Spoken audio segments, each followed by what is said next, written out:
Arthur, what is the most competitive TCG out there at the moment? I'm obviously biased, but I would definitely say Flesh and Blood. I think the variance in the game is pretty low, and with the lots of turns, you see a lot of cards in your deck. You have, I think, a lot of edge, both in the games and, I mean, in deck building. I'm not sure if you have more edge than in other TCG, but in game, I think you have a lot of edge too. So I would say Flesh and Blood, and also they make it so the tournaments are well organized, where like it's a big part of the game. Interesting. Yeah, you have a big background in TCGs as well, and we will talk about exactly that. What happened in Flesh and Blood for you, and also, Flesh and Blood just in general as a competitive environment. But before we dive deeper into this topic, I actually want to welcome all the viewers to this episode of the Fabled Academy podcast, which is actually the 16th episode. I'm, of course, your host, Alex, and today my guest is Arthur Trehet, also known as Paul Atreides stunt double, as some would say. Arthur, thank you so much for taking the time. Thank you, Alex. Yeah, I'm glad to do this interview with you. So, do you even like Dune, or do you follow the actor Timothy Chalamet at all? Or yeah, actually, I like Dune. When I saw the first one, I really liked it. When I saw the second one as well, and it was a bit funny to have the comparison with Lisan Al Gaib. I liked it. Yeah, you're known for that now, and I think it's a quite interesting comparison that will stick for a long time in Flesh and Blood community as well. But let's come actually to the main topic, which is competitive TCGs. And I want to know, like, coming back to the core question that we just talked about in the beginning, why do you actually think like Flesh and Blood in particular is so competitive? You touched on a small part of it already. Yeah, why do I think it's so competitive? I think you have lots of decisions in a game. Every turn you have lots of decisions. Your hand, you can use it in very different ways, and yeah, that just gives you a lot of room to maybe outplay your opponent, and yeah, that's what I think makes it a lot competitive. Also, yeah, the fact that there's less variance than in some other TCGs. Of course, there is in Clash of Clans as well. I think is a big argument for me to say that it's competitive. I wouldn't know like what are your points. Like what is important for you for a TCG to be competitive. I think variance is one. Edge that you can have is another one, and then also probably the efforts the editor does to make tournaments. And I think Flesh and Blood does all these pretty good. So when you're looking at other TCGs, what do you think are those TCGs lacking to become more competitive? To be fair, I haven't tried to play competitively. A lot of other TCGs, as in tradable, I was prior to Flesh and Blood, I played online card games. So when you say TCG, are you talking specifically about tradable ones or even online? Yeah, so I'm mainly talking about like the physical TCGs that we have, like One Piece, Lorcana, Yu-Gi-Oh, Magic the Gathering. Yeah. But if you want to compare like these online TCGs that you played in yourself, or you can also draw a comparison there. Yeah, so I can talk, for instance, about Lorcana that I played as well. I think in Lorcana they put more accent on being beginner friendly and being accessible. I think this is great, and it has lots of good points, which mainly having a big community, for instance. I think Flesh and Blood doesn't put the accent on accessibility, but more on actually having very important decisions all game long, and I think there's more complexity in Flesh and Blood, for instance, than in Lorcana. Also, in Lorcana, I think you have less decisions and you're way more impacted by your opening hands than in Flesh and Blood, so the variance is higher. I feel like it is, at least. And I think it's a lot of TCGs. Maybe it's a bit hard for me to say actually a lot of TCGs, but the TCGs I know are a bit more based on this kind of system with as Lorcana and Magic, where you have kind of lands and the game goes on from your opening hand with only drawing one more or a few more cards per turn.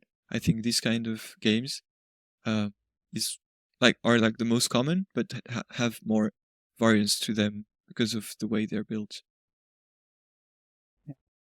And do you think one of these TCGs that we have at the moment could become more competitive in the future when time goes on? Because Lorcana, for example, One Piece, and even games like Star Wars Unlimited, who are just starting out with the tournament scene, those TCGs could in the future change some of those things. But what do you really think should happen if one of those TCGs could become more competitive than Flesh and Blood? Or do you think it's not possible at all?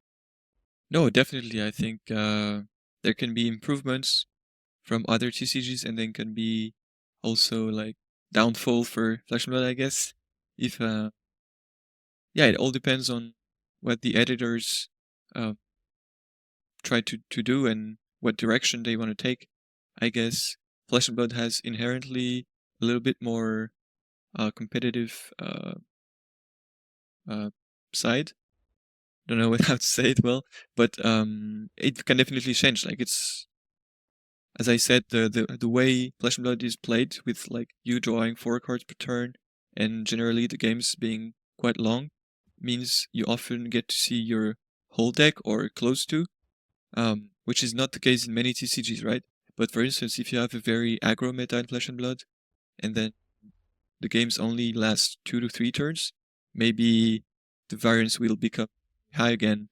And yeah, there can be also ways to design cards that will have few or fewer ways to be played, maybe, and have hence less decisions. So yeah, definitely the editors can change the competitiveness of a TCG. We will come a little bit to your past in playing TCGs or these online games, which you will talk about soon. But I think this competitive side is very important here in this podcast, talking with you, Arthur, because you won one of the biggest events in Flesh and Blood, and that is a Pro Tour in LA, which we'll also talk about later in the podcast. But you play Flesh and Blood for the competitiveness, as I would assume it from outside. We talk actually the first time here in this podcast. We didn't met before, even though I have seen you running around at an event before, but we didn't really chat at all. But I think this is a very special and interesting conversation that we're having, because you can also talk from the standpoint of a Pro Tour champion here, being one of the biggest titles in Flesh and Blood. And I want to know, what did you do before coming to Flesh and Blood, actually playing the games? Yeah. So I started TCGs with Yu-Gi-Oh! When I was very young, with the cards of my older brother, but it was really, of course, very, very casual. I would say the first TCG that I really played was online, was Hearthstone, as probably a lot of players out there. And then I played a bunch of online card games that were released, and I really started competition on CrossMega, which is a French online TCG. Was nice, and they had a competitive scene for 1 or 2 years, which was great. And after that ended, I went on another competitive scene, which was the one of Legends of Runeterra. This was also, I think, Legends of Runeterra was also a pretty competitive online card game for me.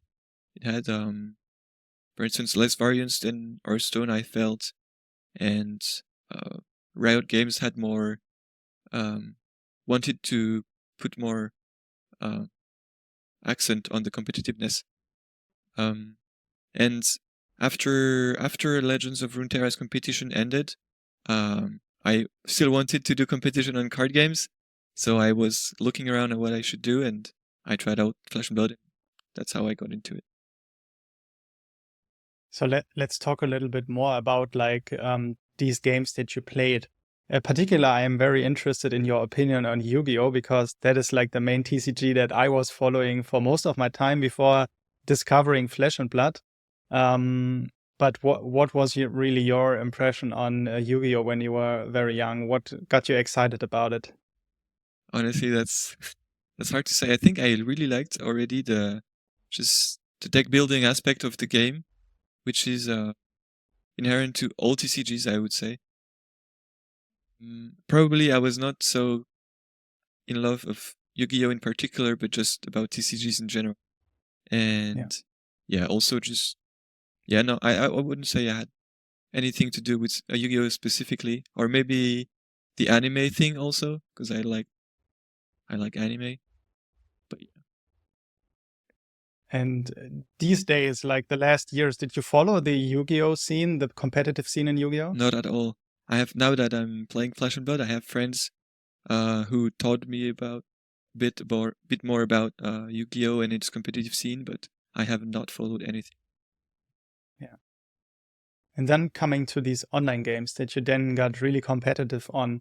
I know that Hearthstone and Legends of Runeterra are like really big games that a lot of players out there have experienced. And Legends of Runeterra particular, I know, is like this vibe of like very sad, because also like many players really loved it. And then the competitive scene went away, like you said. And so what was it for you that sparked the excitement about those two games? Where does the excitement come from? I'd say the ladder is a big part of it. What I like about online card games is that you can jam games as much as you want with the ladder, and sometimes there are stakes about your ranking in the ladder. That's something I really like about Legends of Runeterra and Hearthstone, for instance. For example, in Legends of Runeterra, in Europe, there was EU Masters sometimes, which were like competitions by team and by country. And you had to qualify your country by being like high ranked in the ladder, and then so that the ladder had impact on competitions. I like that because, for instance, in Flesh and Blood or in any physical TCG, you cannot jam as many games as you want. You cannot train as easily as you would like, and yeah, I like having a ladder. And then you told about the French company that made the game as well that you enjoyed competitively. I've never heard about it actually. How did you discover it? Of course, you're from France, but what was the day that you thought like, man, that's a game that I wanted to jump into? It was really small game at the beginning. I just saw some videos as I was following the YouTube scene on Hearthstone, and some of them made a video about this one.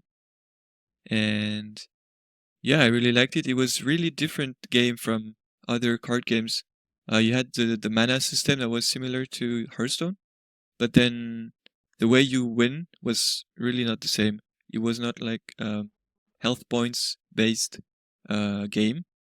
Actually, you had there was 5 lanes on which you could play some monsters, some creatures, and then if you manage to go to the end of the lane, you can capture one of like the resource of your opponent, and if you capture 2 out of their 3 resources, you win. Like there are 5 lanes, but actually two lanes are fake, and you don't know at the beginning. So there's a bit of mind game to know, like, oh, is he defending his real resources or his fake ones, and you try to guess where are the resources, and it was really fun.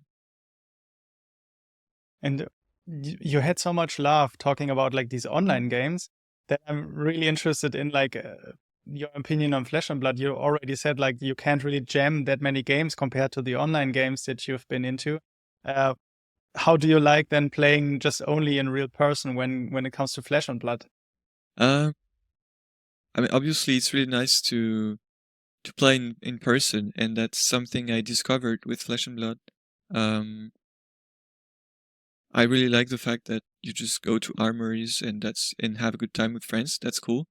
But at the same time, I I have to jam games on Talishar, of course, because for training it's I wouldn't be able to train for tournaments with only playing in person. So that's but yeah, since there's Talishar and options to play online, it's okay for me. If there wasn't, I think I probably would not be playing Flesh and Blood competitively, at least. Yeah. Oh, wow. Okay. So if Talishar would shut down tomorrow, then it would be difficult for you to keep up in Flesh and Blood. Yeah, or maybe I would still play on like tabletop or find ways. But if there was no way to play outside of in physical, yeah, probably I wouldn't be playing these kind of games. We will talk about PTLA a little bit later for everyone that is excited about that. Just like me, I'm very excited to talk about that part with you. But I want to know about your view on TCGs in general a little bit more. And that is like if you are actively following any of the other games out there, not only like TCGs, but other competitive scenes just around. May it be like there is, for example, a competitive scene in Warhammer tabletop games, other like online games. Do you follow any of these other competitive gaming scenes? Uh, really, to be honest. Oh, yeah, I could say I'm following a bit the Lorcana scene because from time to time I play some events as well. So I follow that one, and I hear about the Magic the Gathering scene, but I don't follow it really. So yeah, not I'm not following a lot of competitive scenes outside of Flesh and Blood. So when it comes to inspiration, what are really then like people that inspire you when you're not following that many other competitive TCG players outside of Flesh and Blood? Uh, to be honest, I think um on the Flesh and Blood scene, Michael Hamilton is like really impressive for me. He won so many events that I aspire to be as good as him, of course. Mm. Yeah, his consistency is just insane for me. Um, Otherwise, obviously they're great names, but I don't know them a lot, so I can't really look forward to them. I would say on Legends of Runeterra, there was two World Cups that I followed, and the first one was won by Alan ZQ, which was who was a streamer and maybe not a figure that I wanted to be exactly the same, but I respected his achievements, of course. And then the second one was won by Teddy, which was a European player as well, and who was like for me the best player on Legends of on Runeterra, definitely. Also, his results were like super good, and yeah, I looked up to him, I guess. So probably Teddy, and then Michael Hamilton. Yeah. Then when you played those other games before Flesh and Blood, like what were your biggest achievements there playing in the competitive scene? Before Flesh and Blood. Yeah. So on Legends of Runeterra, I managed to do top 8 at Worlds, the second edition of Worlds. So that was nice. Sadly I misplayed a lot in my quarterfinals, and I mislethalled one game and then was completely out of the game for the last one. So after, for example, this loss was really hard for me because for me in TCGs in competition, uh, when you lose because of variance, it's okay. I mean, I may be upset about it for like a day or I don't know, an hour or a day, yeah.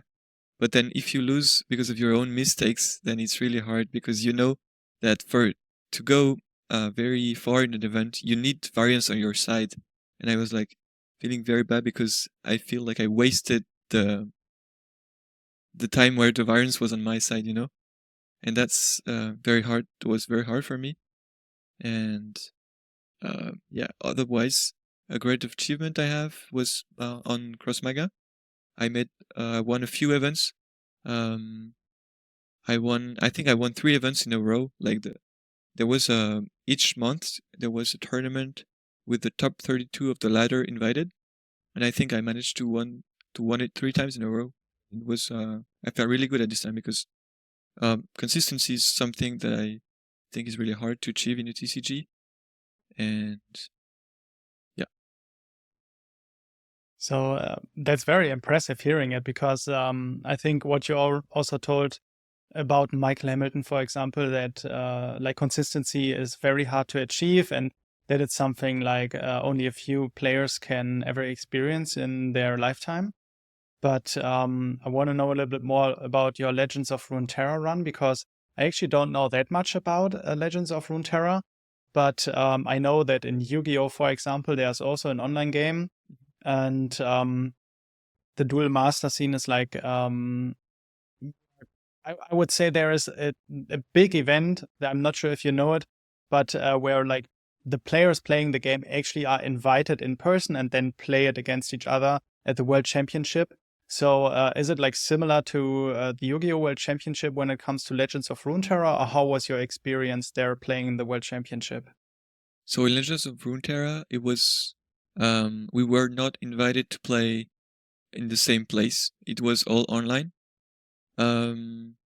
But so there was qualifications for Europe, for America, and for Asia, and you had to qualify for the qualification for the qualifying tournaments, and then you had to place top 5 for in the qualifying. For instance, if you ended top 5 of the European qualification tournament, then you were invited to Worlds, and it was same for Asia, and top 6 was invited for America. And after that, there was groups, like 4 groups of 4, and then quarterfinals, semifinals, finals. I made it out of groups, but I lost in quarterfinals. And, yeah, but it was all online. And what was like was there any prizing or any like achievement that she gave you, or what was it like? Yeah, I think maybe the lowest reward was something like $5,000, or I'm not sure exactly. If you didn't make it out of groups, it was something like that probably. And I got $12,000 for the 5th to 8th place. The winner, I think, got 40,000. Nice. So you cashed before winning the Pro Tour LA there. That's Yeah, nice. yeah. Also for a little bit of when this is uploaded to Spotify, hopefully someday, some of our listeners can't see you. So give us a little bit of context, like how old were you back then playing in Legends of Runeterra, and how old are you now? Yeah. When I was playing Legends of Runeterra, I think I was 20 years old to 22. Yeah, I would say that's it. I stopped at 22 probably. I was still in my studies. I was in engineering school, and I stopped. I even didn't play 1 year competitive because I was in Erasmus, and then I came back when I had a bit more time, because I think I was in internship and I had also holidays and I had way more time to put in Legends of Runeterra. That's when I managed to have a good run. And like when you won the Pro Tour in LA, how old were you there? And in LA, so it was 1 year ago.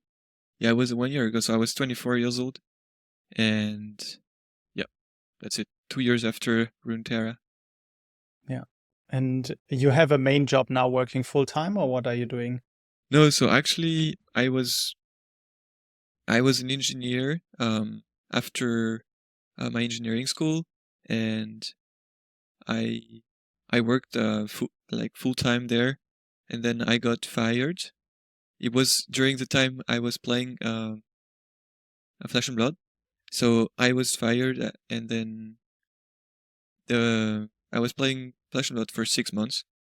After that, I took some time to travel, And during the trip, I went to Los Angeles, and when I won the Pro Tour, I was so I didn't have a job anymore, and I was traveling. And then because I won the Pro Tour, I felt like I didn't have to get back on a normal job, and I didn't try to look for a job. So now I'm still, I still don't have a job. I'm just playing card games. All right, that's interesting. We'll Yeah. talk about that a little bit later after we talked about the Pro Tour LA. But I want to know a little bit more, like when you started to play Flesh and Blood, because not only did you just tell us that like you played like for 6 months and then that very bad how do you say it in English? Bad news. Yeah, bad news happened. Yeah. But like, how did you discover Flesh and Blood in the first place? Yeah. So after competition on Legends of Runeterra stopped, and also because I was already like I told you, the loss I had in quarterfinals of the Worlds was really hard for me, and I didn't even want to play Legends of Runeterra that much anymore. So I started looking forward to other things. I took a little break of TCG, but then I saw like Alan ZQ, who was a streamer on Flesh and Blood, tweet about no, he was a streamer, sorry, on Legends of Runeterra. He made a tweet about Flesh and Blood, about going to Worlds there, and that it was a nice game. So I was like, okay, I should try it out. I just because I saw the tweet, and then I went to local game store and discovered it. Where do you live in France then that you have a local game store that hosts Flesh and Blood tournaments? I live in Paris, and there is a big Okay. community for Flesh and Blood here. Actually, I'm pretty lucky. Yeah, that's true. I have been to Paris actually myself to play Flesh and Blood and to visit the French community there in the beginnings when I discovered Flesh and Blood over 3 years ago. So I know that the French people are very dedicated, very nice people in the Flesh and Blood community. But how was your impression then going to the local scene and playing Flesh and Blood there? It was really cool. I think people were welcoming. I think they still are, and because the community in Flesh and Blood is growing, but it's still not the biggest. And I think because of that, people really want to make it welcoming for new players. So that's how I felt. I felt like it was it was my first TCG, also like my real first TCG in person, and I liked the experience. Yeah, very welcoming. Lots of people who were who wanted to play games, wanted to train, wanted to get better. So that I liked it. Yeah. And from there on, like how much time did you dedicate to the game of playing Flesh and Blood? Yeah. So at the beginning, I still had a job. So obviously, I was just playing a little bit, like going to armories and then training on Talishar. I don't know, maybe 7 hours a week. I don't know. That's random. 10 hours a week, maybe. Yeah. I have no clue. And yeah, doing the small tournaments, the local tournaments. I remember the first big tournament I did was a calling in Antwerp.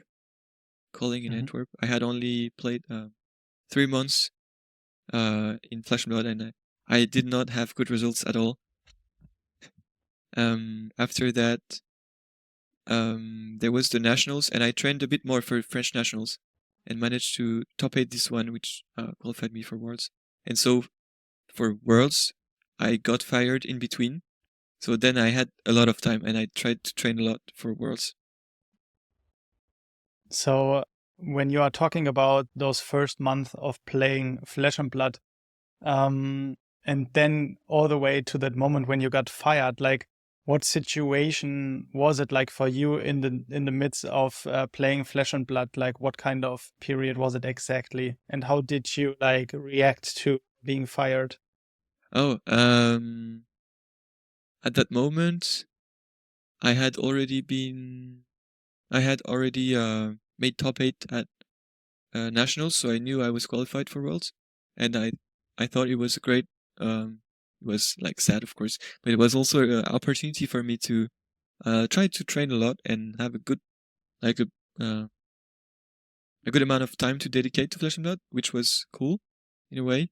So I took it pretty lightly, I would say, because I was happy to have more time for myself. Yeah. So would you say like that playing games not only competitively but playing them for a living was a dream of yours, and then that dream came true until then, or how was it for you? Yeah, I think it was definitely a dream at some points. I always tried to. I mean, I never thought I could do that actually. And then because of that, I followed my studies like normally. But after I was fired, but I still had my degree, you know, and I had more time to dedicate to Flesh and Blood. I was, mm, I mean, it was a dream. I didn't think I could do it, and then Pro Tour LA happened, and now I still think I think it's possible. I don't think it's necessarily like the best way to earn money, of course, but I know that I have a degree and I can always, you know, find a more normal job if I don't like it anymore, which is good. I feel like safe because of the degree I have, and yeah, also Yeah. happy to be able to live that dream a bit. Yeah. Yeah, maybe it's like of course I hope things go well for you and that you can pursue this career for a long time. But if we talk about the worst case, then you can always fall back on your degree, go Yeah. back to main job and live off of that, of course. Yeah. So were there any Flesh and Blood players at the company that you worked in, or? No, there was no Flesh and Blood players, no TCG players, I would say. A few friends of mine like played casually Hearthstone, but not even Magic, I think. So I was the Yeah. only TCG nerd there. Yeah. And were you feared of like that you couldn't cover your expenses, like apartment rent and stuff like that, or were you like pretty confident and that you can keep up with all of your expenses when you got fired? So I had a bit of money saved from Legends of Runeterra prizes, and also because I was very lucky that I still lived at my dad's house, so I had money saved, so I was not very worried for short-term expenses, of course, and yeah, I was not really preoccupied by this because at first I was assuming that when I would need money, I would just come back to a normal job. So yeah. Yeah. Then I want to know, like, because I talked to so many competitive players, and also I had a few on the podcast already that play TCGs for a living, and you are now on that list as well. I didn't knew it before we arranged the podcast, but yeah, how do you feel about playing TCGs for a living now? Because of course, playing it as a hobby for most of us, it's like that spark in our days and in our month and years to come, that we are so excited to go to a tournament, to have the time to actually play the game and spend the time there, meet new people. But I know talking to other people that play TCGs for a living, that there can also be hard times where you have like, yeah, maybe not the best time playing because you know you are relying on the money that you have to win at the tournaments. Yeah. Yeah, of course. I think that um, I still like enjoy a lot going to tournaments. I still thrilled to go to a tournament, to travel a bit, see friends there, meet new people, and that's always super good for me. The only downside I would say is that now have more pressure, and I may enjoy a bit less the games themselves in the tournament because I know it has more importance now. And yeah, but the thing outside of the games is still super nice. It's just the games themselves sometimes can be a bit more stressful, I would say. And how would you compare like the enjoyment that you have now playing TCGs for a living with the comparison of your main job that you pursued after your studies? Did you enjoy that job as well, or do you say like playing TCGs is like 100% better? 100% probably not, but still it's funnier for sure. And yeah, I would say it still doesn't feel like I'm working most of the time.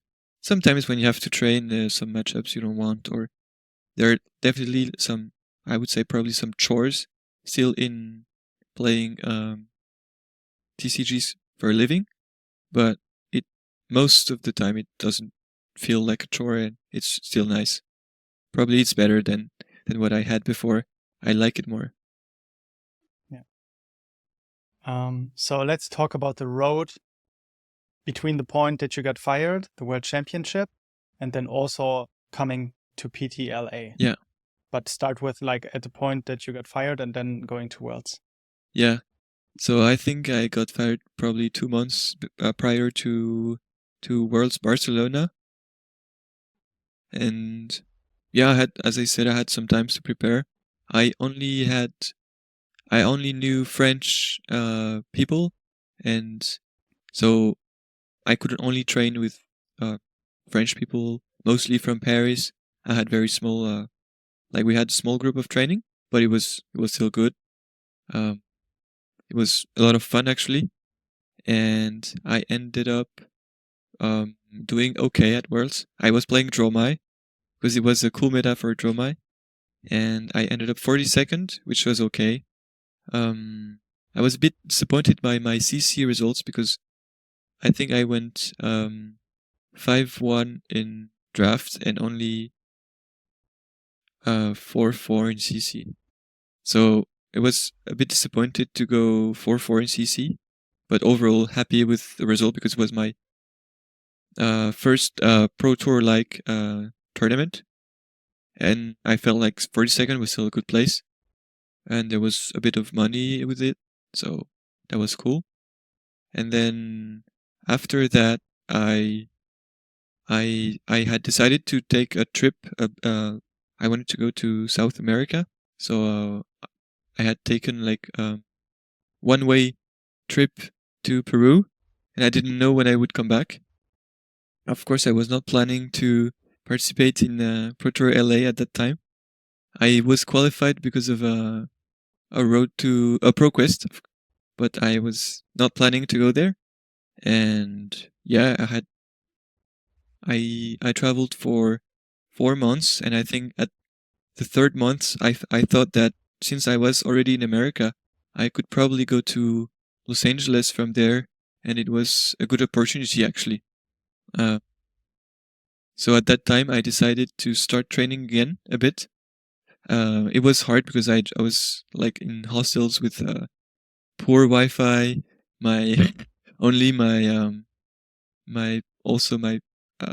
laptop, which was not in a very good condition, and nobody was playing Flesh and Blood around me, of course. So I just played on Talishar some games, some drafts, and trained like that.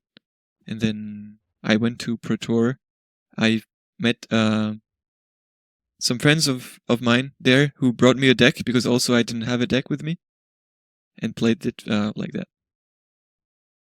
Wow, that's a crazy story Yeah. here. I don't think that someone else can tell nearly the same story as you just told.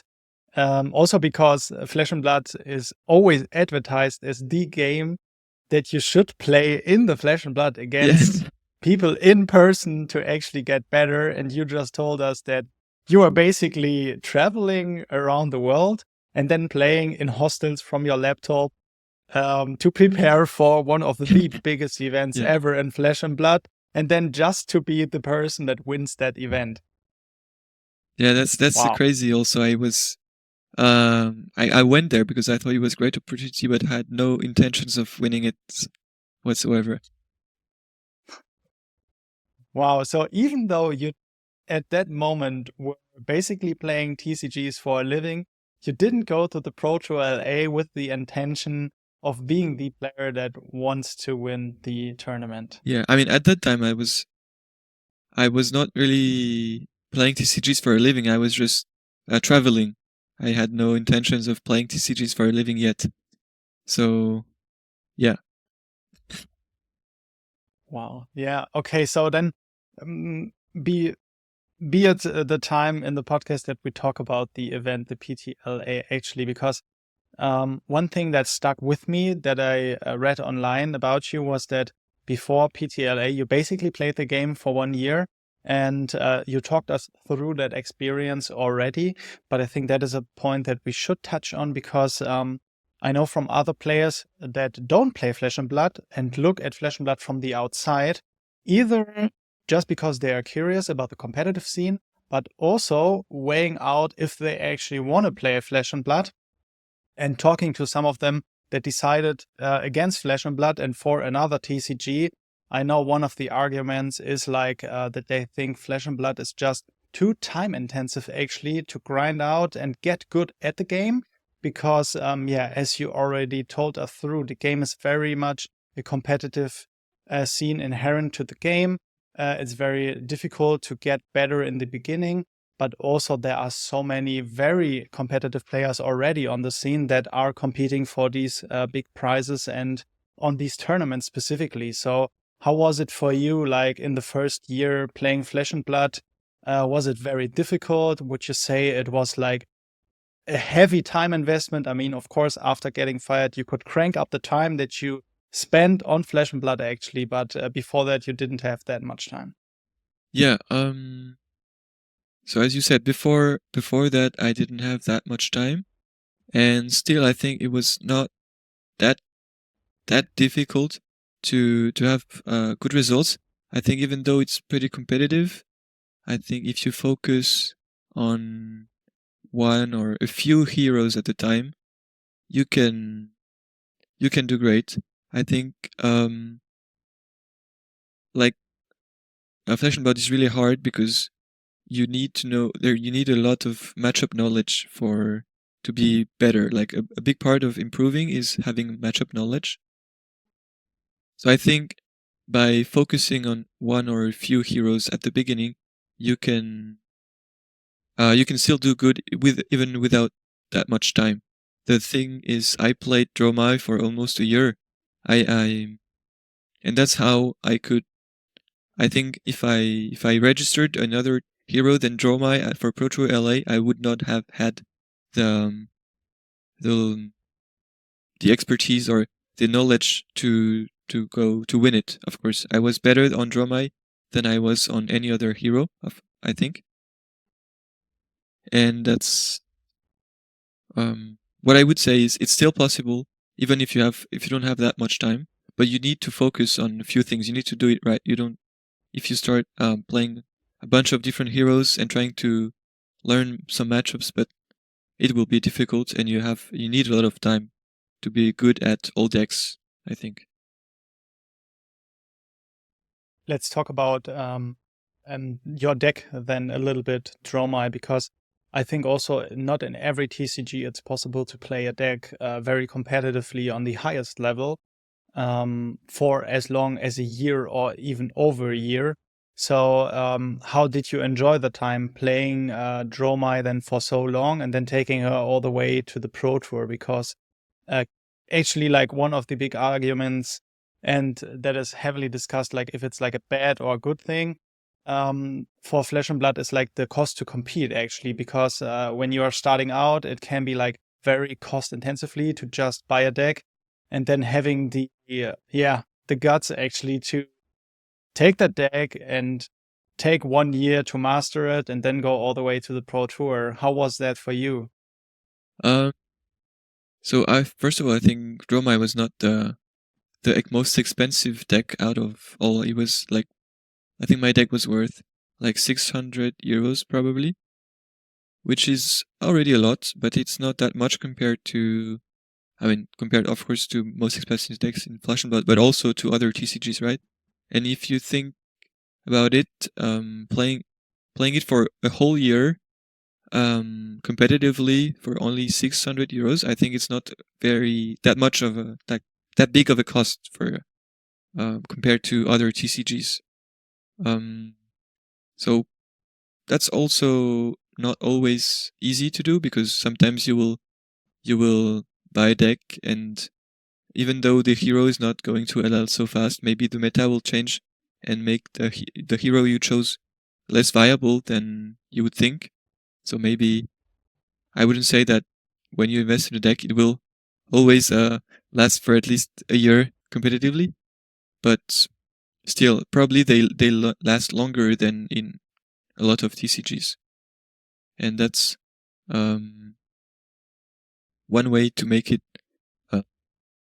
less of it's still an entry cost, but you don't need to pay every 3 months for a new deck. You don't need to pay, Yeah. And how was it specifically for you, taking Dromai then to Pro Tour LA? Did you think from the beginning that definitely Dromai is one of the better picks for the tournament? From the beginning, no. Even for actually, yeah, I thought I looked at a few decks, and since I was going to ask a friend to lend me a deck anyway, I didn't need to have the cards myself. So I took a look at a few decks. I took a look at KO. I took a look at Katsu, and I was jamming some games on Talishar, but it was a bit hard to improve and train for all the matchups and be ready for a Pro Tour, I think. And I realized that when I was playing Katsu to online to train, I lost a game. I think I just lost a game to a dash, OG dash. And I thought to myself, I've never lost a game with Dromai against dash, and I've only been playing Katsu for like 40 or 50 games, and I'm already losing some matchups that I would think I'm not going to lose on Dromai.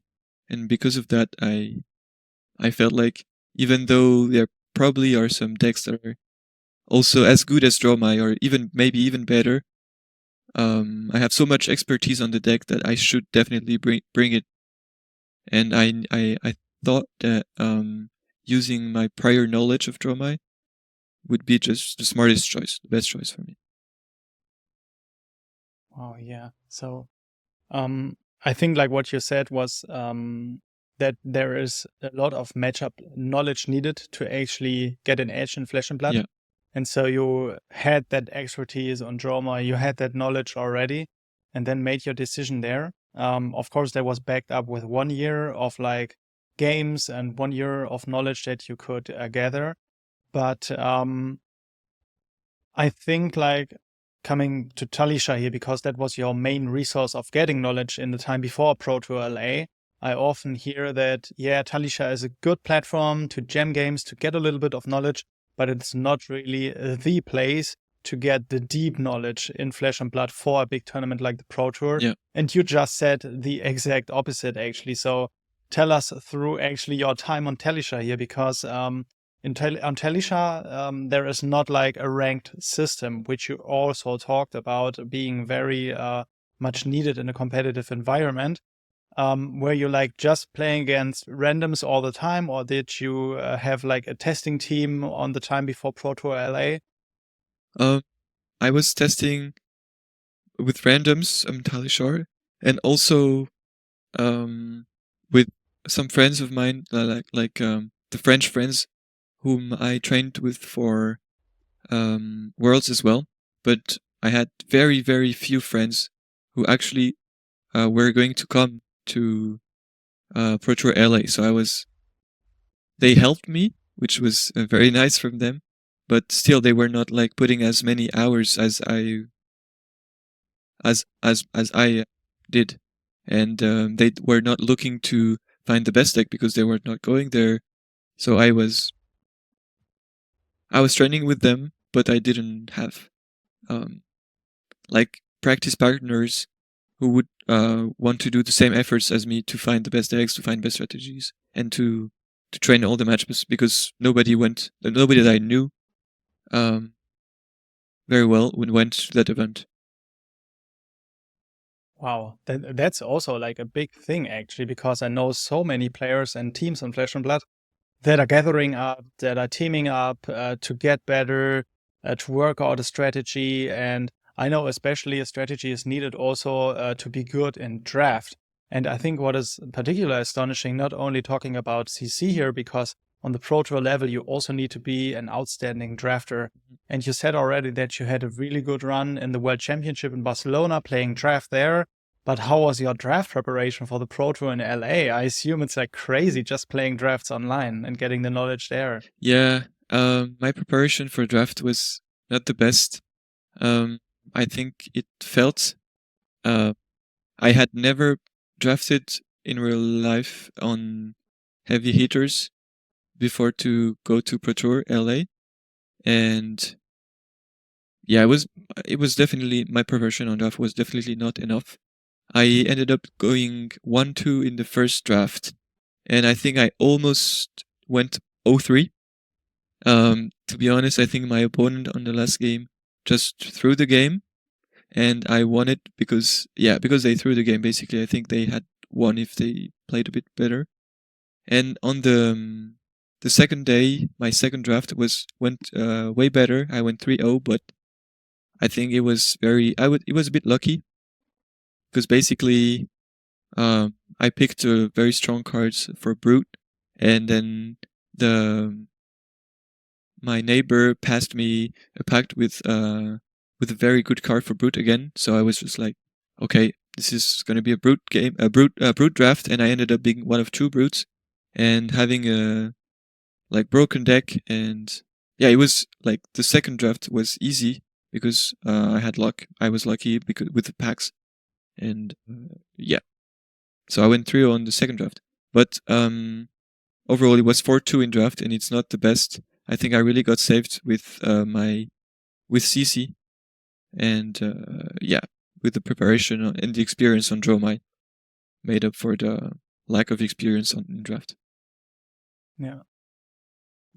Let's actually talk a little bit about that one aspect that you told us about the match knowledge. Did you think you had enough matchup knowledge? Talking about CC, your Dromai deck here, that you were comfortable for the tournament, or were there any specific parts about the meta that you weren't really comfortable about? I think I was comfortable with anything or almost anything that I knew was going to be in Pro Tour LA, but there were some decks that I didn't know were going to be up there. For instance, I had never played a game of Dromai versus Prism, and I faced a Prism in CC at Pro Tour. So it was my first time playing as the hero, and it was really hard. I did some misplays. I got there, but I would definitely have needed a bit more experience to be comfortable in this matchup. And then I also didn't know about the new Dorinthia deck, Dorinthia Hatchet. I had never played against this. I didn't know the deck existed. Wow, really? Yeah. That was the deck that you faced in the finals. Yeah. Also, I faced it before in rounds. I faced Maximilian Kleins before in rounds as well, and it was my first time playing his deck because I didn't know it existed.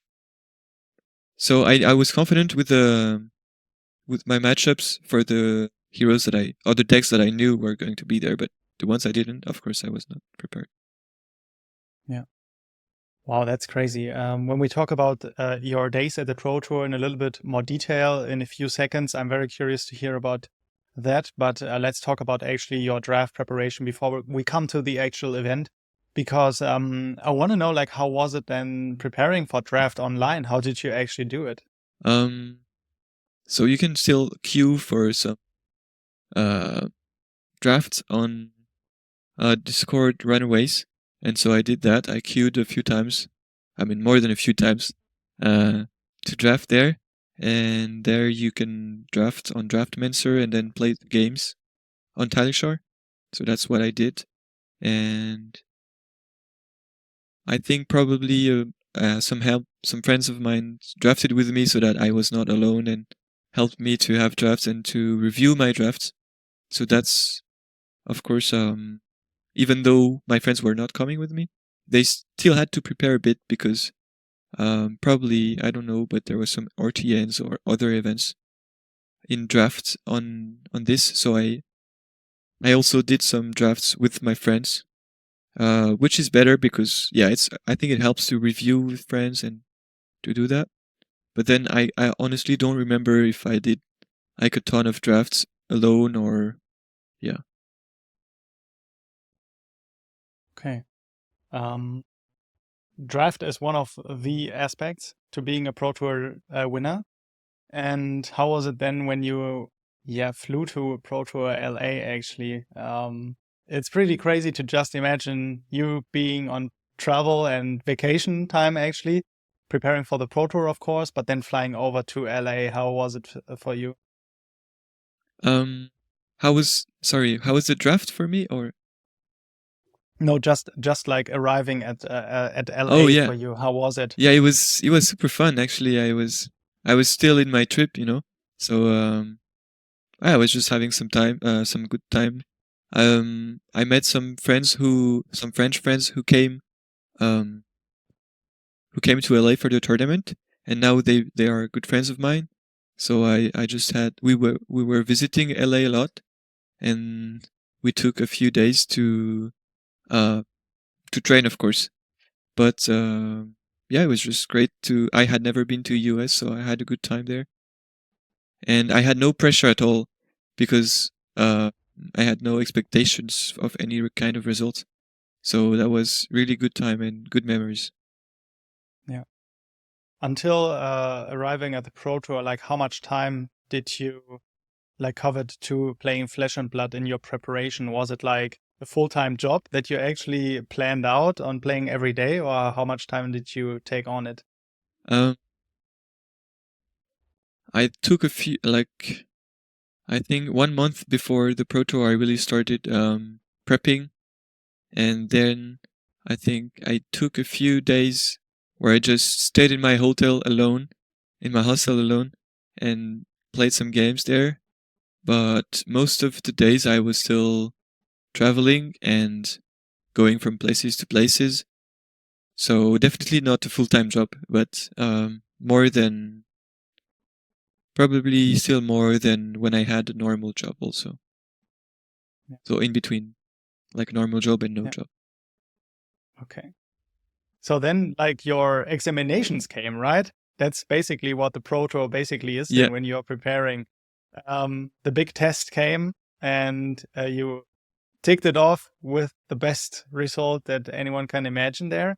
But how was actually playing the first day at the Pro Tour for you? I mean, you told us your draft result already and that you went really well in CC. Yeah. But how was just being at the event and playing the game? I was really happy to play the event because it had been a long time since I played at any event. It felt better to play in real life than to play on Talishar. And I was just happy to be able to put in practice what I had trained for. And it was one of the few days I was happy to go to an exam.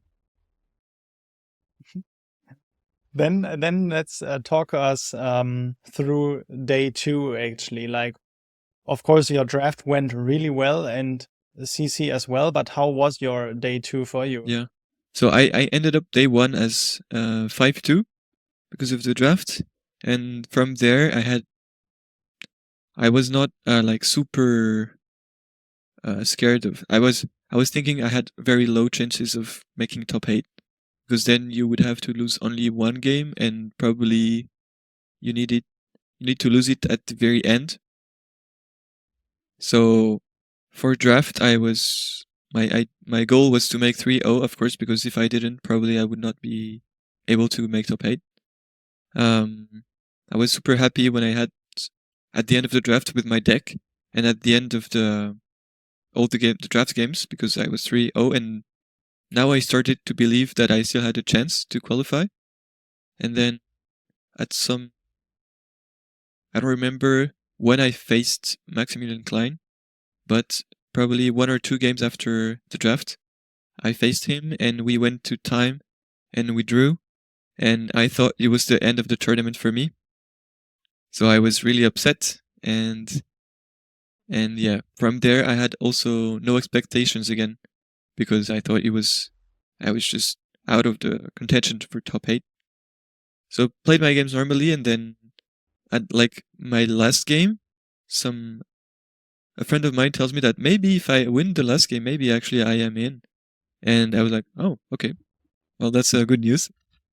And played the last game and learned that I win it, of course, and learned that I was top 8 was just incredible for me. I was so happy, and it came out of nowhere for me, because at the beginning of the day I thought it was super unlikely for that to happen, and when I drew against Maximilian Klein, I also thought it was dead. So Wow, yeah, that's like the mind games that you have to go through, right? At the tournament, when the tournament is going and day 1, day 2 comes, and there is a lot of like thoughts running through your mind, of course. But that's like a very, also being in a lucky position, right? Because you told us about the draft experience. yeah. And I want to know your opinion on this. Like, how much do you think like luck factors into the, yeah, the reality of being a good Flesh and Blood player, not only like at the local level, but being at the pro tour? I think to win an event, of course, you need to be very lucky. Obviously, you need to play well as well. But if you play well and you're unlucky, you're never gonna win. So it plays a big part. And I think, though, I was very lucky, for instance, in draft and in some games at early in the day 1 and day 2 in CC. I was also lucky with like how I drew very well, and I had good matchups. I never faced Katsu, which was my worst matchup, and I had all honestly, I think, close to 0% win rate against good players. So I was lucky in my run. But then in the top 8, of course I was lucky with the sigil draw. I had also lots of unlucky moments. Like, for instance, the turn 0 of my opponents were always super good. Like, I am 3 KOs played Cast Bones turn 0 against me back to back, which was really hard. And yeah, also Maximilian Klein had really good turn 0. And yeah, I think luck definitely is needed to do good at an event. And yeah, I had a lot of luck in PTLA, but then also sometimes,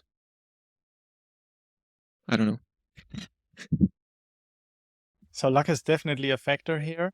But as you said, playing well and knowing the game is just as important. Yeah. So how was the top 8 then for you? I was confident when I went to top 8 because I knew I had to face first KO and then KO if I won the first one, and then the last game was the finals, and I had no idea what I would face, but at least I was confident in the KO matchup, and so I was confident going there. And then, as I said, my first 2 opponents on KO had Cast Bones turn 0. First, they had the toss because they were better placed than me, and then they had this, which felt a bit bad for me at the beginning, but it relieved me from a lot of pressure because I knew I was already so much behind when they casted Cast Bones that I had no more pressure, and I was super focused, and I felt a bit like in the zone, which was really, really good. I think like playing in the top 8, just in the top 8, is a dream of like so many Flesh and Blood players out there. How was it for you, like playing your first top 8 at one of these very big events, even going to Pro Tour LA? Yeah, definitely it was a dream, and I was super, like, it was very unexpected again. I was just very thankful to be able to participate in this top 8, and yeah, I felt super nice. As I said, I had a lot like little pressure because in the matches themselves, because because of like how behind I felt I was, and also how an outsider I thought of myself in the beginning. So that was cool, a lot of fun, and I was very grateful. Then you get to the moment where you win that semifinals and you know you will be playing in the finals. How was it then for you there? Like, was a pressure coming on you, or was it still like, I'm just playing the game, I'm so thankful here, and no matter the outcome? No, for the finals I was getting a bit more pressured. Like I felt more stressed, honestly. Um, I still felt okay. Like I think maybe the fact that I had been traveling for a lot helped me having low pressure. But yeah, for finals it definitely had more. Yeah, I was very stressed, and in game it was very tense, more than the 2 previous games. And then also you told us already that there was a luck factor in your finals as well, but talk us through the game a little bit here. Of course, it's history now. Yep. A lot of Flesh and Blood players know what happened there, but what was it like for you? I mean, it was that one draw that like really made the outcome of that tournament for you. Um, yeah, first of all, I think normally like the matchup is pretty good for Dromai, so I was happy to be able to face Dorinthia there. But also I knew that my first game against Maximilian was super close, and so I was a bit confident, but not too much.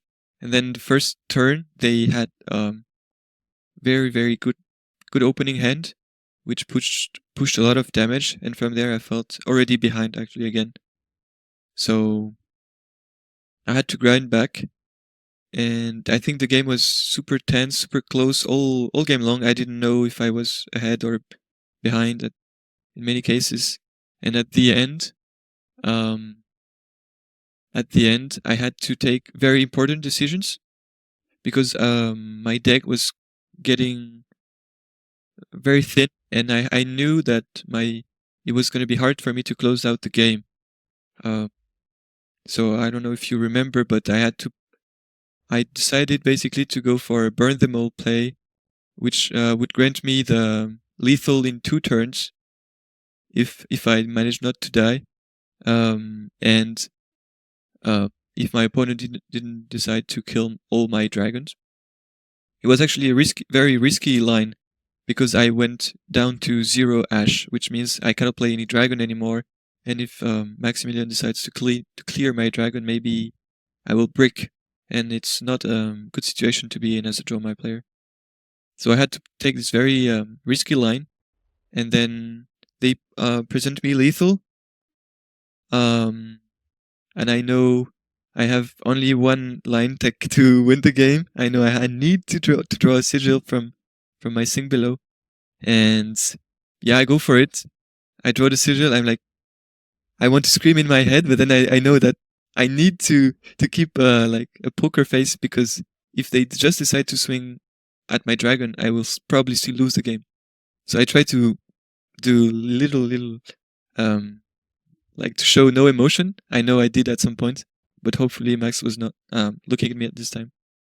And then when he finally decided to attack me and not the dragon, I knew probably I was going to win, and I felt super happy. Yeah. Actually, the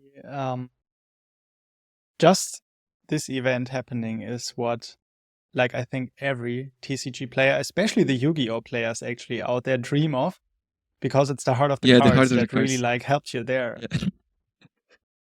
Yeah, and I knew I had like few cards in my deck, but I did not know how many cards exactly were left. So I knew I had like decent odds of drawing sigil, but still it was like drawing one, and you need to find the exact answer. So yeah, you need the heart of the cards. And I remember like Pro Tour LA was actually the first Pro Tour that I have not participated in person. Before that, I have seen every Pro Tour in person. And I was watching online, and I think the casters also did like such an amazing job of casting that finals game of yours and Maximilian. And especially that moment coming up was so exciting to watch on stream, because then when it happened, you couldn't really believe it really happened and that this is the outcome of the game. But it's crazy. Like I think just witnessing this event and this moment happening is just not only in Flesh and Blood, but in overall the TCG world, a really unique moment to happen. And I want to know, like, from there, when you won the PT, how was it for you at the event? Because you have to realize at first that you win. And I know, like, from talking to a lot of the Pro Tour winners and working with them for videos, that is a moment that has to sink in. And then you are having the ceremony happening, the check will be handed over, the trophy and the prize card. Maybe you can talk us through your experience actually of winning the Pro Tour LA. Yeah. So at first it really felt unreal, to be honest. As you said, it's a dream for TCG players in general to win a Pro Tour, and for me it definitely was. I can point out that it was a dream because when I lost in quarterfinals in Worlds in Legends of Runeterra, the defeat was super hard for me to take, and I thought that probably I would never have the chance again to win like that kind of event, and it was a bit sad for me. So when I went to the top 8, I knew that actually, this time I had one more chance, and when I did win the event, I couldn't believe it. It was like a real dream to come true. And I was just super happy because I had my friends with me also, like the 3 friends that I met there. And I was super glad and thankful to be this lucky, honestly, and to have people that I like with me. Also, I knew that the French people were supporting me and were watching the streams online, and that felt good. I felt supported by my friends, and that just felt super good. And like all the stress and all the days paid off then, being a Flesh and Blood player, training for the event, and then also grinding the Pro Tour itself, because you told us through those difficult moments where you were in the mindset that you are already behind, and then you got out of that situation. And I think that is what a lot of players out there are interested on hearing, like, how did you get out of that situation? You were actually behind from turn 0 on, and then came back and actually made sure you win that game. Yeah. And as you said, many times in the tournament, I thought I was not going to make it. I thought I was not going to make top 8, and then I thought I was not going to win the games 3 times in a row. And so that made it even more unreal for me. Also, knowing that you just topped won on a top deck with the heart of the cards felt also super unreal. But winning from behind was also very felt unreal. I have to say that I managed to keep focus even though I knew I was behind. I think it pushed me even more to play better. I think in some situations I could be scared of winning. Here I was not scared of winning at all because I knew I was behind. I knew I had to play perfectly, and I took the risks I needed to, which is actually sometimes, for me at least, easier to do than playing from when you play from ahead. You need to lower the risks of you losing the games, and it's a different way to play. You need to try to lower the variance, but still, when you do that, sometimes you end up taking not enough risks and getting punished for that. I feel like when I was playing from behind, I managed to take the good risks and got rewarded for it, which doesn't always happen, of course. But yeah. And you talked us through the strategy already, specifically with Droma in the finals, taking the risk of actually playing the burn them all line and taking on that arcane damage that can win you the game on the spot when it's the perfect moment. When being Pro Tour champion, actually you are not only rewarded $50,000 US, but you are also winning a Pro Tour trophy. And then also you get 2 prize cards. And I think that is not what everyone out there, of course, Flesh and Blood players out there know this, but outside of the Flesh and Blood sphere, not everyone knows this. And how was it for you, like being granted that much prize money, but also being granted that much, like, accomplishment with those prize cards as well? Yeah, I'd actually, I think I didn't even know that I was going to get a Draw My Pro Tour champion card until like very late in the tournament. Yeah, it felt honestly really good because I knew I was not gonna need to find a job very soon. I knew I had time because of the prize pool. I knew also probably I could choose to travel more or to dedicate more time to TCGs. I didn't know what to do with this yet, but I was super happy with it. And yeah, it felt also super nice to have the actual Draw My Pro Tour champion card after playing Draw My for 1 year. I think like the Pro Tour champion cards are something like very unique. And these are like most of the time one of ones. They are rewarded for the Pro Tour champion, but then also for the World Championship winner. So the World Champion in Flesh and Blood. And I was there like 3 times, the first 3 times that these cards were awarded. And I was also there when the first, like the Chain Pro Tour card won by Pablo Pintor was then sold. But then also Matthew Folks, the winner of the second Pro Tour in Lille, also wanted to sell his Briar. And then I think, I'm not 100% sure, but Michael Fang, I think, kept his Ultim Pro Tour champion card because he is also a big collector in Flesh and Blood himself. I can't be 100% sure here because I didn't ask him before, but did you keep your Draw My Pro Tour champion card or did you sell it afterwards? No, I'm not a big collector myself, and even though it felt nice to have this card, I felt like I needed the money more than the memory. I would say. Yeah, as I was never also a big pimper. I didn't used to buy foil cards or whatsoever. I was just there to have the cards and to be able to play them. Yeah, for instance, I don't know if you remember, but in the Pro Tour, I was like lots of people playing Draw My have Marvel dragons, and I just had the normal dragons and was flipping the cards, which made a ton of people crazy. And so I'm not a big collector. I'm not a big pimper. I thought it was just better to sell it and that I could use the money. Yeah.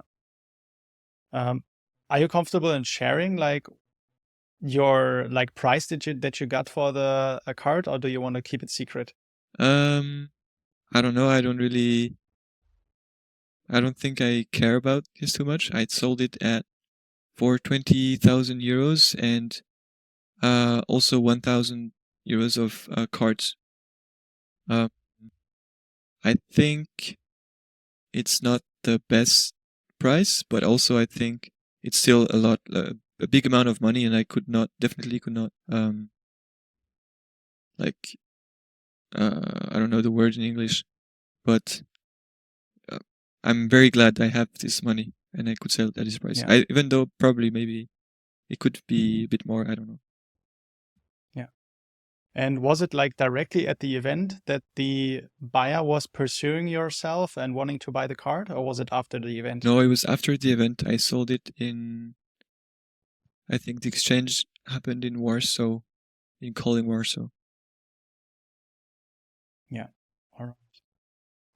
These gold foils, as they are called, these prize cards that Flesh and Blood players are rewarded for winning or getting a big placement in main events of Flesh and Blood, are a good way of like getting money back from the event. But when you are in a position of the Pro Tour champion, of course, you have the big check, you have the 50 grand already that you are getting. So basically, Draw My Pro Tour Champion card was for you an add-on, up to the 50,000 US dollars that you were awarded.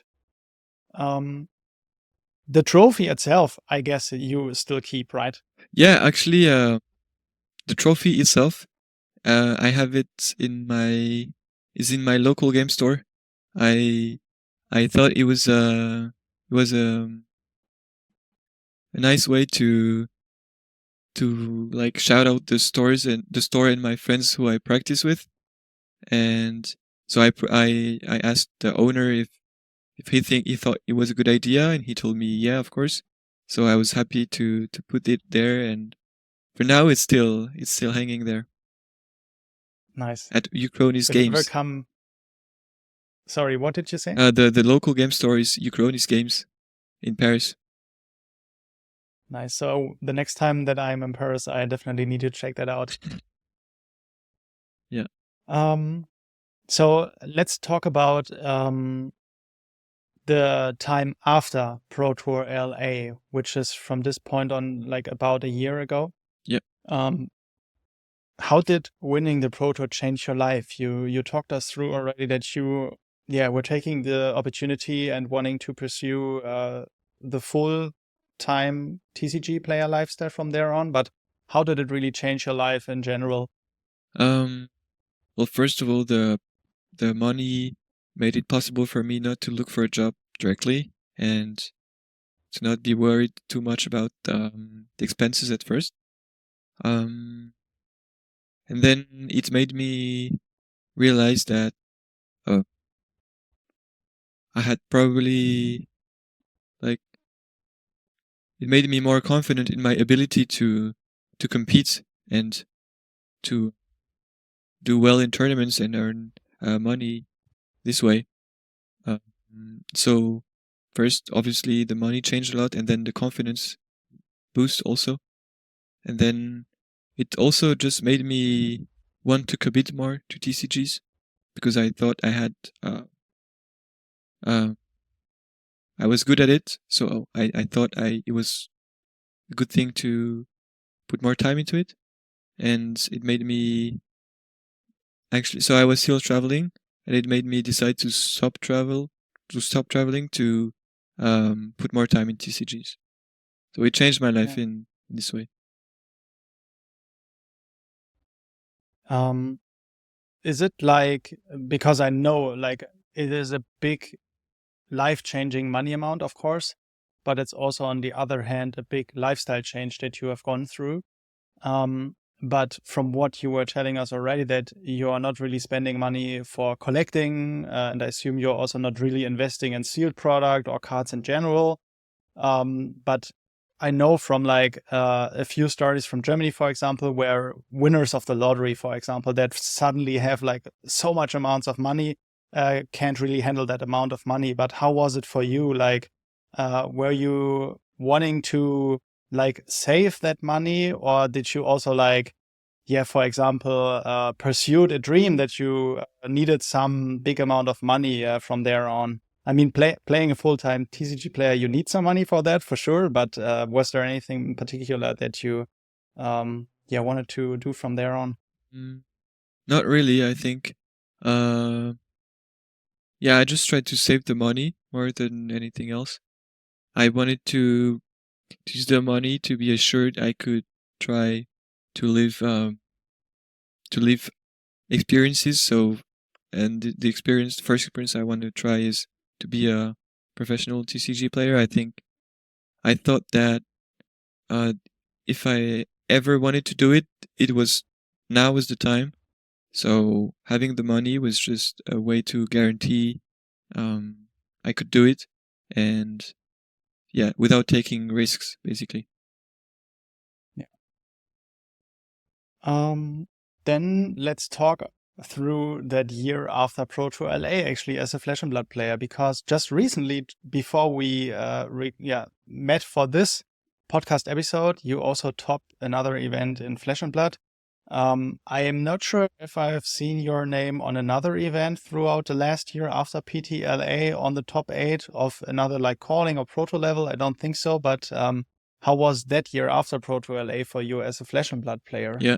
The year after, so I decided to, of course, do as many tournaments as I could. I didn't want to do tournaments and to go super far away from friends to do them. So I didn't do like, for instance, I didn't do callings outside of Europe, and I didn't do callings or battle hardens outside of Europe. But I tried to go in the close events. So I participated obviously in the Pro Tour and the Worlds, because they are like very important events, and I did correct in both of them, but not super well. Like I did top 32 at Pro Tour Amsterdam and top 42nd at Worlds again.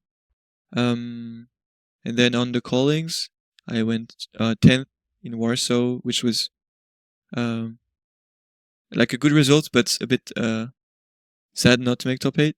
And then I made also, I think, top 16 or top 32 in calling Lyon. Basically, I tried to do a lot of events. I didn't manage to have a big performance, like no top 8. But I also made cash in every event that I attended, so it was also okay. Is it like that you think there are enough tournaments in Flesh and Blood in Europe in general for yourself to pursue this full-time TCG Flesh and Blood player career for a long time? Or do you think there should be more events happening for players like yourself in Europe? I don't think there are at the moment enough events. Or at least I would like it to have more events in Europe, because if you want to take the plane to Asia and America, of course you have. I think there is enough. But if you want to stay in Europe and not to explode your carbon emissions, it's a bit hard. Yeah, and I tried to compete on other TCGs. I made a few tournaments of Lorcana because there was not enough of Flesh, for instance. Mm-hmm. So you touched on a pretty interesting point here of being a full-time TCG player, and that is traveling the world. Yeah. Which is a big dream for a lot of TCG players out there. But is it like that you're also thinking about traveling the world from other aspects and just I have time to enjoy tournaments? So, for instance, when I went to Japan, I took 1 month I stayed there 1 month to be able to travel in Japan and discover Japan, because I never went before. And I think it's a great opportunity. The fact that like as a TCG player, I did think it's like great that I have the opportunity to travel, and I try to use it as much as possible and to visit the places I go to for tournaments. But also, I think like the TCG lifestyle, tournament lifestyle, is has some bad aspects. I don't know like how to say it better. In the fact, for instance, that if you take the plane a lot, then there you do like impact. You have a very negative impact on the environment, and that's something I'm aware of, but I don't know what to do, how to do much about it. Yeah. So one thing that you're tackling this is that you are looking at Lorcana specifically here for Europe to pursue the time that there are no Flesh and Blood events. How did Lorcana go for you? Did you win anything there or? No, I didn't win anything. So there was a 4 Lorcana challenge in Europe. It's like similar to a calling, but with 2,000 participants, and I made top 64 in 2 of them, which is already pretty good, but I didn't do better than that. And yeah. How much time then are you taking on to play Lorcana like in the future? Do you think like you want to also try and become a DLC champion or something like that in Lorcana? I don't think I'm going to spend that much time.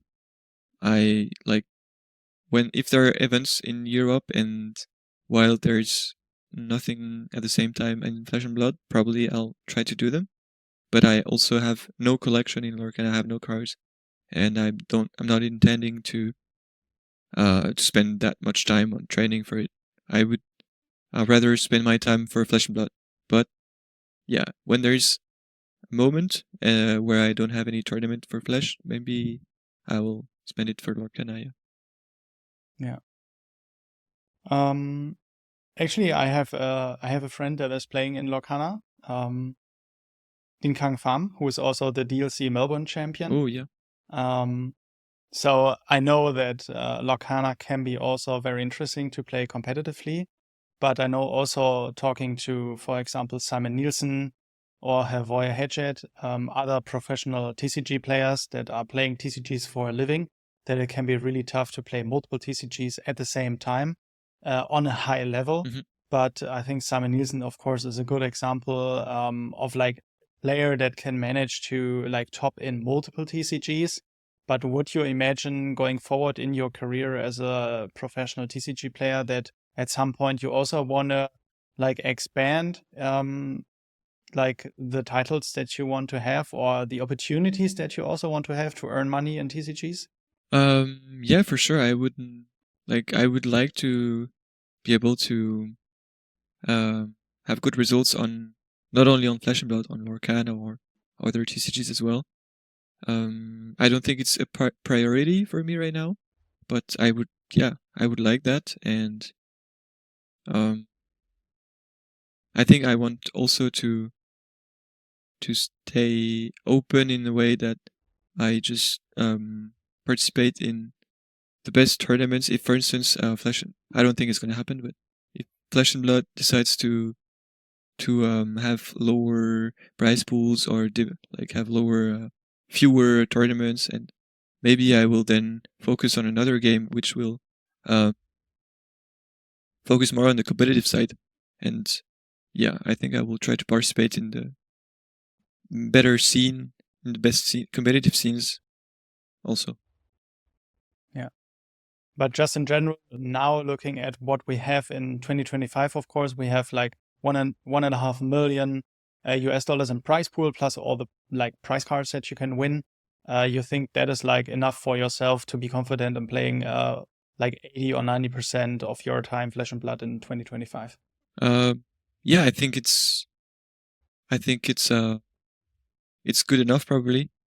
I'd also I'm not sure because I think if you don't win a Pro Tour or a Worlds every year, probably the money you'll earn in tournaments will not be enough to cover for the full year if you only play Flesh and Blood at least and have only revenues from tournaments, because you have also like travel costs and stuff that you have to take into account, and the rewards are pretty top heavy based.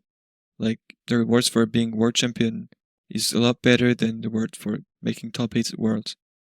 And I think there is a lot, like probably enough money, but also there's a lot of variance in the price pools. And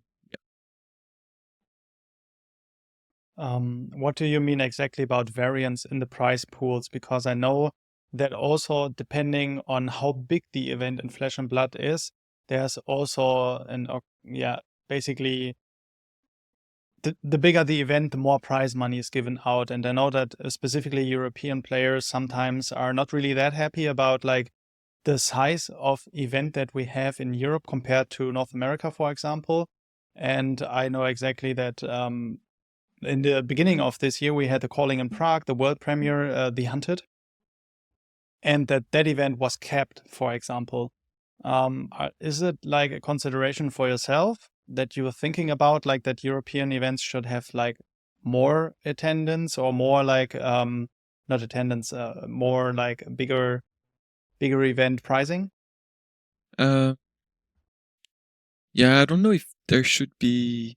I mean, obviously, I guess the more cash prize, the better for the players. But I'm not saying it needs to there needs to be more money in the prize pools.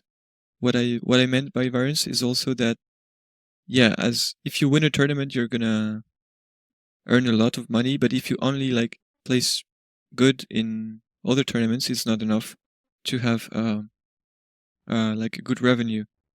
And I think you can decently expect to get to be in the money for most tournaments. I don't think you can expect to win a tournament realistically. It doesn't depend only on yourself. You need a lot of luck to do that, and I'm not expecting to win an event every year. And I think but I know that if I don't, probably the revenue will not be very very big, I would say. Yeah. All right, then let's talk about these pros and cons from your side here, to round it up, because we talked about the cost to compete already. We talked about the pricing and the community, but I also want to know are you happy with the availability of cards and products just in general in Europe, or do you think we should have more product? I think for example for the hunted there was a bit of shortage, or I don't know how to say it, but some people would have liked to buy products and couldn't. But I think that generally it's pretty well managed. I don't think it happens very often, and I personally don't have too much of a hard time accessing the cards, because they can also ask friends to lend me the cards and stuff. But I know that for newer players, it can be way harder to have access to expensive cards and to competitive decks. I think it would be great that prices for competitive decks lower a bit, but then I also know that if it may have other impacts on the game, and I'm not sure about what's the best trade-off between, for instance, entry cost and the fact that your deck the price of your deck will remain relatively the same when you sell it as when you buy it. I know that these kind of things are hard to balance, and I think Flesh and Blood right now is in a decent state for that. Yeah. So you are, for example, also happy that Command and Conquer got reprinted in the Hunted for new players to just get access to that card, right? Yeah, I'm happy about it. I'm not sure how big of a deal it is, because it's in a legendary slot, right? So I don't know how many copies of CNCs will actually be added to the pool, and I don't know if the price will lower a lot. But I think it's a good start. Yeah, definitely. How come? Also, to what price do you think it's okay for you that Command and Conquer would drop to? Because now it's between 65 and all the way up to the Fabled that we had in Dynasty, which you can pay 600 to 1,000 US dollars. But what do you think should be a good price for Command and Conquer, for example, for new players to get access to that card? I don't know. I think I bought mine at 60 euros when I started. I think it's hard to say. I think 60 is a bit expensive. I think, for instance, the weakest link being at 60 euros is a bit more problematic. Because CNC, you probably will run it in all your decks, and it's okay. Maybe if it costed like 40 euros, I wouldn't be sad that I lost money. I would more be happy that the price go down a bit for newer players. But I would also wouldn't want it to crash down to I don't know, $20 maybe. So I'm not sure. I'm not an expert in these kind of things, but I would say Command and Conquer being at 60 is a bit too much. But what's more of a problem is probably like Shelter from the Storm or the Weakest Link being at the same prices. So you touched on Shelter from the Storm here, which is a new staple card, a generic staple majestic from the Hunted. That basically, if you want to play Flesh and Blood competitively, you need access to that card. And how are you feeling about that? That with like every new set, we are getting a card like Shelter from the Storm that you basically have to buy, and that is like, I think it's like 75 euros at the moment. Yeah. So you're looking at like over 200 euros for a play set that you just have to buy with every set. Yeah, I think this is this can be a bit sad maybe.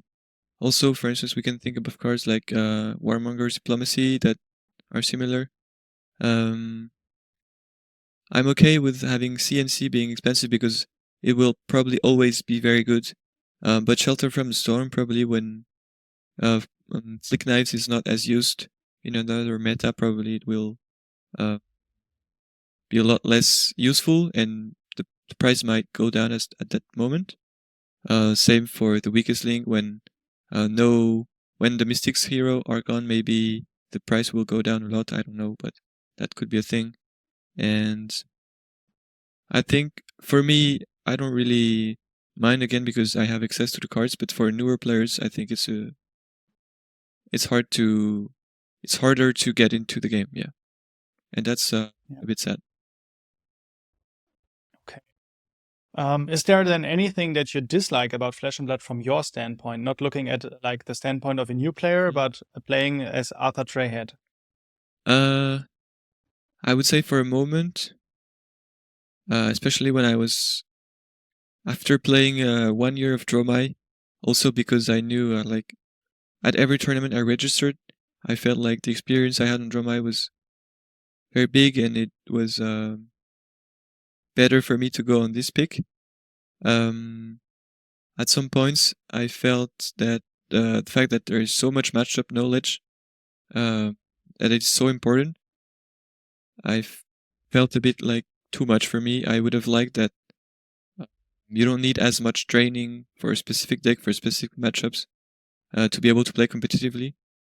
Now I'm okay with it because I spend more time on the game. But yeah, I wouldn't mind if you needed a bit less knowledge to play. Yeah. Is it like also a factor in the last year after Pro Tour LA that you needed to like sink in so much time into the matchup knowledge that you discovered that you dislike it a little bit? No, I'm not sure about that. I think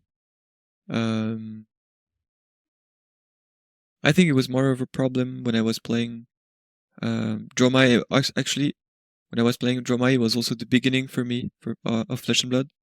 Now I wouldn't say that I know the every matchups very well, of course, but I know the decks that my opponents are going to play a lot better than I used to at the beginning, and that helps a lot for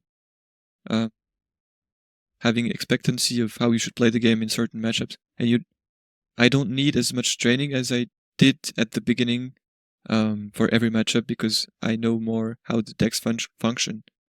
And as I told you, like in PTLA, I had never faced a Prism, so that's the kind of thing that now I can say that I know how Prism works because I faced it a few times, and I don't need necessarily to learn this deck or to how to play against it. So it was more of a problem at the beginning than now.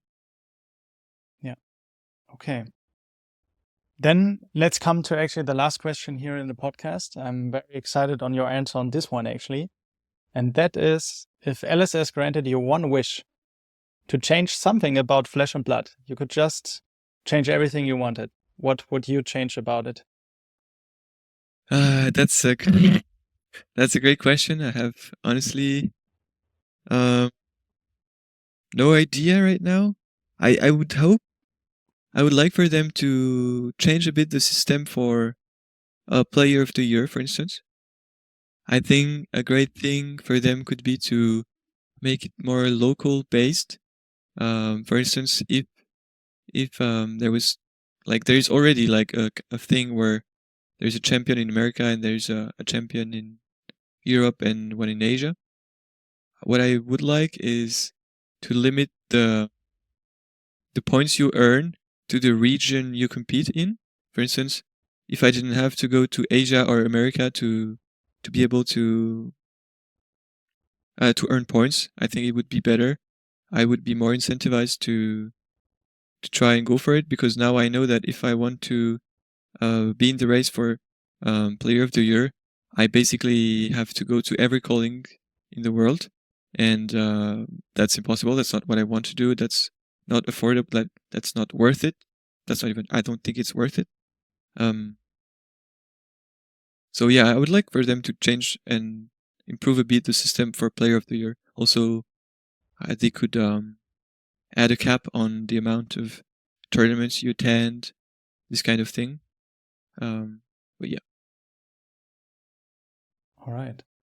I want to bring up actually one thing here in the end, because you were talking about the region thing, and with Europe, specifically, like you were focusing on Europe as the tournament scene.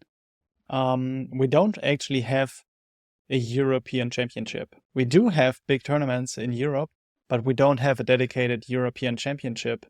Do you think Flesh and Blood needs a European championship, just like Yu-Gi-Oh! And Disney Lorcana, for example, have one? I'm not sure. I guess it could be a great thing. Maybe it's a bit too redundant with the national events that are already existing. But yeah, I would definitely like if there was a European circuit as well, and probably also, of course, American one and Asian one. All right. Yeah, I have to say, like, this was for me a very exciting and very, also getting to know you that deep. I didn't really expect some of the things that you were telling us here in the podcast, not only myself, but also the listeners. And I'm very happy that we actually made this podcast happening. And I'm very thrilled also to follow you around your career in this year, because you just, as I told in the beginning, you recently were the finalist in a battle harden with Verdance. I think with Hamish, you did a deck profile for everyone that wants to check that one out. And I just want to wish you all the best luck. And I also want to, thank you for the time that you took here coming on the Fabled Academy podcast. Yeah, thank you a lot for having me on the podcast. It was also very nice for me. Sometimes I like talking about telling stories about PTLA. So it was cool, and it was nice meeting you as well, because I never saw you in an event and never talked to you. So very glad we had this. And then we see us at the next tournament. And for all the listeners, you can check out the next episode on the Fabled Academy podcast.